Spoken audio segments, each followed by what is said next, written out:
আপনি আমাদের বলে পরিষ্কার পরিষ্কার অপরিষ্কার করে দিয়েছে ভাই এখানে ভাই। তো পরিষ্কার হয়তো বলে পরিষ্কার মুখে বলে একটা করে আরেকটা জামায়াতের লোক।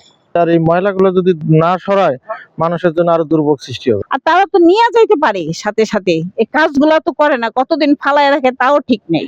না আমরা সরানো মালিক না, এটা সিটি কর্পোরেশন থেকে গাড়ি পাঠাবে, গাড়ি দিয়ে কালকে নিউজ সব দেখাইছে, লাইভ দেখাইছে। এটা শ্যামপুর কদমতলীর শিক্ষা প্রতিষ্ঠানগুলোর মধ্যে অন্যতম ঐতিহ্যবাহী বিদ্যাপীঠ Salauddin Ahmed school and college. সেই স্কুল অ্যান্ড কলেজের সম্মুখেই ময়লার স্তূপ পড়ে রয়েছে রাস্তার মাঝখানে। ছাত্রছাত্রীরা স্কুলে যেতে গিয়ে যেমন বাধার সম্মুখীন হচ্ছে, সেই সাথে পথচারীদের চলাচলেও বিঘ্ন সৃষ্টি হচ্ছে। ঐতিহ্যবাহী সালাউদ্দিন আহমেদ উচ্চ বিদ্যালয়ের সামনে আমরা রয়েছি। এই যে 2-3 দিন ধরে এখানে ময়লা স্তূপগুলো রয়েছে, এখনো সরানো হচ্ছে না, যাতে করে জনজীবন বিপর্যস্ত হচ্ছে। একে তো পানি জলবদ্ধতা তার মরার উপর খাড়ার গা হয়ে দাঁড়িয়েছে এই ময়লা স্তূপগুলো।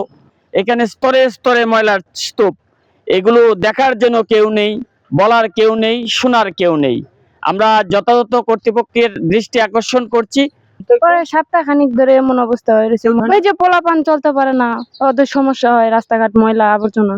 এটা আজকে 4-5 দিন ধরে অবস্থা। সমস্যা তো দেখাই যাচ্ছে, এটাকে বলা লাগে। জামায়াতের যে জলিল ভাই, তো এর বলা হয়েছে 2-3 বার যে আপনি এগুলো সাফ করেন, মশা মাছিতে থাকা যায় না, গন্ধতে অনেক কিছুতে, কিন্তু এখন কথা শুনতেছে না, কেউ কথা মানও না, কেউ শুনেও না, আসো না, দেখো না, লোকজন সিটি কর্পোরেশনের কাছে দরখাস্ত দেও না, কিছু বলো না, কিছু করো না। শুনছি 58 নং এলাকায় জামায়াত পরিষ্কার করতেছে। কোনো পরিষ্কার নাই তো এখানে।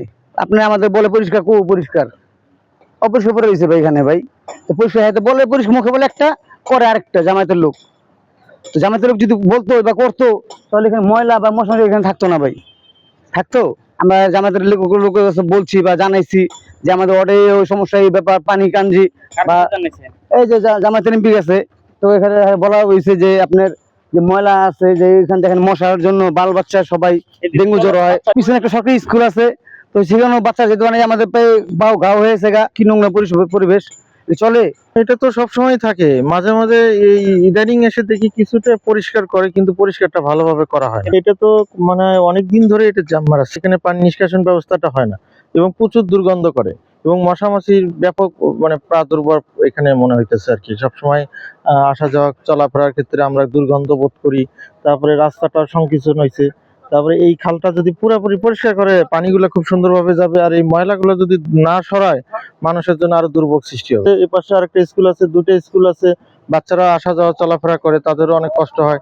দেখা যায় যে এখানে পার হইতে গেলে নাকে মানে কাপড় দিয়ে বা মাস্ক পরে পার হইতে হয়, যাতে দুর্গন্ধটা বেশি লাগে আর কি। তো ময়লার জন্য তো কষ্ট হইব, ময়লা তো ময়লাই, যত তাড়াতাড়ি পারে পরিষ্কার করে লিয়ে গেলে ভালো হইব। চলাচল করতে কষ্ট না, চলাচল করতে তো কষ্টই হয়, নিতাছে না। এটা এখানে এইভাবে ফালায় রাখছে, রাস্তা বন্ধ করে ফালায়, যাইতে কষ্ট, তাদেরও কোনো কথা বলা যায় না যে এটা এমন করো অমন করো, ওই বললেই ওনারা চেতা যায়, যারা কাজ করে এদের সাথে কথা বলা যায় না। রাস্তা যদি বইরা যায়, এই যে বাচ্চারা স্কুলে যায়, তাদেরও তো কষ্ট। যদি বলি যে সাইড করে রাখেন, সাইড করে রাখবো না, তো দুর্গন্ধ, যাওয়া যায় না। পানি আজকে তো তবু একটু বৃষ্টির পানিতে একটুখানি পরিষ্কার হয়েছে রাস্তাটা, কিন্তু রাস্তাটা পরিষ্কার থাকে না, অনেক গন্ধ। আর তারা তো নিয়ে যাইতে পারে সাথে সাথে, এই কাজগুলা তো করে না, কতদিন ফালায় রাখে তাও ঠিক নেই।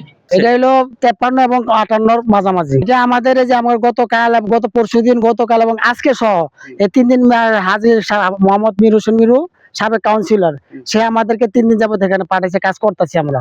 আর এই খালটা আপনার খালটা হয়তো রবি সাহেবের নেতৃত্বে খালটা পরিষ্কার হয়েছে, এটা আমার জানা মতে আর কি। না আমরা সরানো মালিক না, এটা সিটি কর্পোরেশন থেকে গাড়ি পাঠাবে, গাড়ি দিয়ে কালকে নিউজ সব দেখাইছে, লাইভ দেখাইছে। এটা এই মহলাটা মিরু সব লাইভ দেখাইছে, কন্ট্রোল রুমে লাইভ দেখাইছে যে স্যার আমাদের এখানে 58 এবং 53 এই অবস্থা, খালের পজিশন মহলা, দ্রুত গতিতে আপনি গাড়ি পাঠান, মহলা সরার ব্যবস্থা করেন। আজকে গাড়ি পাঠাইবো, আজকে মহলা সরাইবো আমার জানা মতে।